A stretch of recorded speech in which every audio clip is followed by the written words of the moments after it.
வணக்கம்.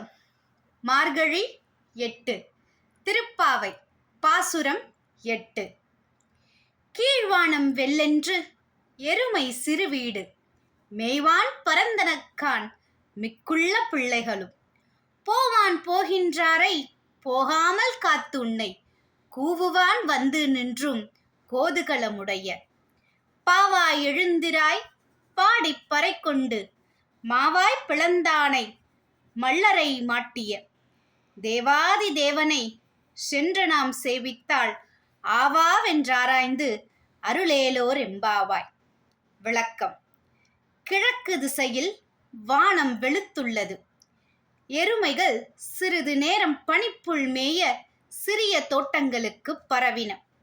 கிளம்பிய மற்ற பெண்களை தடுத்து நிறுத்தி உன்னையும் அழைத்துச் செல்ல வாசலில் வந்து காத்திருக்கின்றோம். குதூகலமான பெண்ணே, எழுந்திரு. கண்ணனை பற்றி பாடி நோன்பினை மேற்கொள்வோம்.